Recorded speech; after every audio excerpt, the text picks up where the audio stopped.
اچھا مفتاح صاحب، اب یہ جو IMF ہے یہ اب آپ سے یقین دہانیاں کروا رہا ہے، یعنی مختلف تینوں جماعتوں کے ساتھ الگ ہے، نگران سیٹ اپ میں بھی کچھ کرنا پڑے گا. آج اس کی جو تفصیلات آئی ہیں، یہ سب کچھ جو ہے یہ ڈویبل ہے؟ بہن دیکھیں، ڈویبل کرنا ہوگا. آپ نے فرمایا تھا اپنے ابتدائی میں کہ یہ ایک آگ کا دریا ہے اور ڈوب کے جانا ہے، لیکن اگر یہ آگ کا دریا ہے تو دوسری طرف جو ہے وہ اس سے بھی گنونا آگ کا جنگل ہے.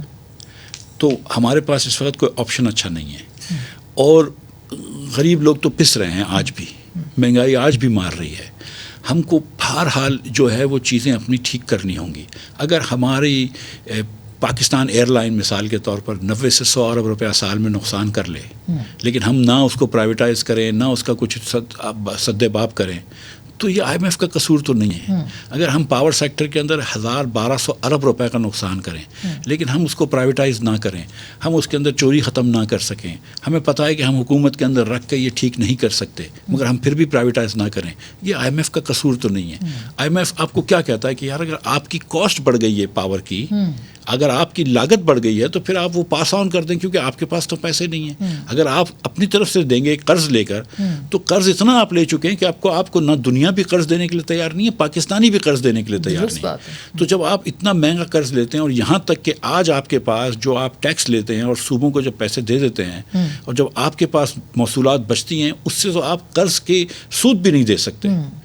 تو اب آپ کیا کر رہے ہیں؟ یہ تو ہم اس ملک اپنے اس پیارے ملک کو اس نہج پہ لے کر آ گئے ہیں کہ جہاں IMF جو باتیں بتا رہا ہے وہ کڑوی ضرور ہے، لیکن یہ کڑوا سچ ہے. یہ کڑوی گولی نگلنی پڑے گی. جی، مطلب یہ کڑوا سچ ہے. یہ ہماری کوتاہیاں ہیں کہ ہم یہاں پہ لے کے آئے. لیکن یہ جو اسٹیٹ بینک سے متعلق ہے، کیونکہ اس پہ بہت ریومرز بھی ہیں کہ اب خود مختاری آپ کے ہاتھ سے گئی ہے، آپ پیسے نہیں، ان سے قرض نہیں لے سکتی حکومت پاکستان اپنے ہی بینک سے، اور 3 سال پہلے یہ معاہدہ ہوا تھا عمران خان صاحب کے دور میں. تو آپ کو کیا یہ کتنا خطرناک ہے یہ بات؟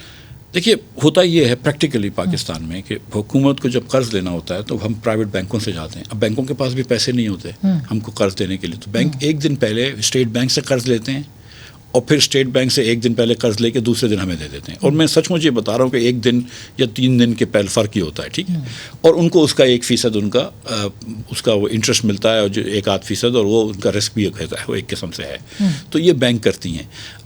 تو اس سے کوئی اتنا پریکٹیکل فرق نہیں رہا. جو IMF نے جو یہاں پہ بات کی وہ یہ کہ جو آپ کا انٹر بینک کا ریٹ ہے اور جو آپ کا اوپن مارکیٹ کا ریٹ ہے، جس کو آپ بلیک مارکیٹ بھی کہہ سکتے ہیں، لیکن جو اگر آپ نیچے جا کے خریدیں ڈالر، اس ریٹ کے اندر 5 دنوں تک اگر ایوری 1.5% سے زیادہ فرق نہیں ہونا چاہیے، 4-5 روپے کا فرق نہیں ہونا چاہیے.